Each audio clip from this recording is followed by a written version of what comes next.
जिसमें दिल्ली, पंजाब, हरियाणा, हिमाचल, जम्मू कश्मीर के क्षेत्र मंत्री के नाते प्रस्तावित है। हमने पूरे देश भर के अंदर विश्व हिंदू परिषद ने निर्णय लिया है कि पश्चिमी बंगाल के अंदर जो हिंसा का तांडव वहाँ की सरकार के सहयोग से वहाँ के मुस्लिम संगठनों ने किया है और हिंदुओं को चुन चुन करके जो निशाना बनाया जा रहा है, उसको लेकर के केंद्र सरकार से और राष्ट्रपति महोदय से हमने निवेदन किया है कि बंगाल के अंदर राष्ट्रपति शासन लगाया जाए, क्योंकि ममता बनर्जी से अब हिंदू समाज को कोई उम्मीद नहीं बची हुई है। यहाँ पर बहुत से राजनीतिक नेता हम देखते हैं कि मुस्लिम सांसद जो हैं वो 24 हैं, लेकिन उनको 324 वोट मिलते हैं, 308 हिंदू भी उनके समर्थन में खड़े होते हैं। और फिर यहाँ पर कांग्रेस पार्टी के राष्ट्रीय दल भी कहते हैं कि बंगाल के अंदर यह क्रिया की प्रतिक्रिया है। कौन सी क्रिया? वक्फ बोर्ड के अंदर संशोधन संसद ने किया पास, वहाँ पर अगर सरकार से प्रतिक्रिया हो सकती है, संसद से प्रतिक्रिया हो सकती है, हिंदुओं का दोष क्या है उसके अंदर?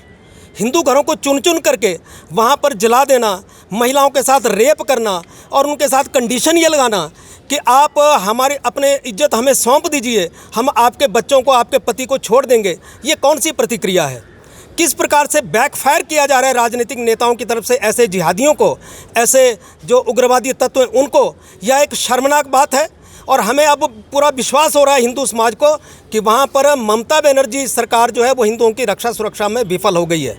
बात केवल मुर्शिदाबाद की नहीं है, पूरे पश्चिमी बंगाल के अंदर यह हिंसा भड़क रही है और वहाँ के हिंदुओं की बात सुनने वाला कोई नहीं है।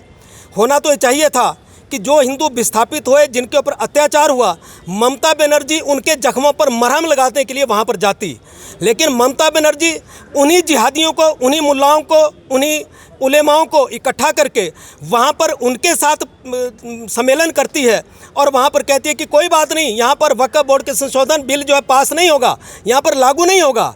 यानी कि जो संसद भी कानून पास कर देगी वो पश्चिमी बंगाल के अंदर लागू नहीं होगा, केवल यह के कारण कि मुसलमानों को खुश किया जाए और हिंदुओं के ऊपर यह बैकफायर किया जा रहा है। हिंदुओं को वहाँ पर सुरक्षा प्रदान न की जाए, सारा तंत्र जो वहाँ पर सामग्री पूरा समाज भी दे रहा है उनकी सहायता के लिए, उसको भी वहाँ से वापस भेजा जा रहा है।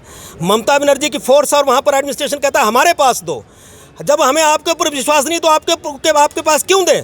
हम जो वहाँ पर पीड़ित है उनके पास देंगे, लेकिन उनका तक वो सामग्री भी पहुँचने नहीं दी जा रही है। ये पश्चिमी बंगाल की स्थिति है। इसलिए हम लोग ये चाहते हैं कि वहाँ पर राष्ट्रपति शासन हो और वहाँ पर जो आगे आने वाले चुनाव हैं उसके अंदर भी हमें कोई विश्वास नहीं है, क्योंकि उसके लिए सारा ये तांता उसी के लिए बुना जा रहा है ताकि हिंदू अपने घर परिवार छोड़ करके चले जाएं। वहाँ पर जैसा पिछले दिनों आया 38,000 गांव में से 8,000 गांव हिंदू विहीन हो गए, जहाँ पर एक भी हिंदू बचा नहीं है। ऐसी परिस्थिति पश्चिमी बंगाल के अंदर हो गई है। तो इसलिए जो लोग कहते थे कि हम हिंदुस्तान को बांग्लादेश बना देंगे, उस क्रिया के अंदर यह प्रयोगशाला बन गई है पश्चिमी बंगाल, उसको बांग्लादेश बनाने के लिए भारत को। तो वहाँ पर शीघ्रता अतिशीघ्र वहाँ पर राष्ट्रपति शासन लागू किया जाए। इस मांग को लेकर के विश्व हिंदू परिषद, बजरंग दल और अनेक हिंदू सामाजिक संगठन जो हैं वो केंद्र सरकार को भी दबाव डालने और राष्ट्रपति महोदय को आज डिप्टी कमिश्नर मंडी के माध्यम से यहाँ से ज्ञापन भेजा है ताकि वहाँ पर राष्ट्रपति शासन लग सके।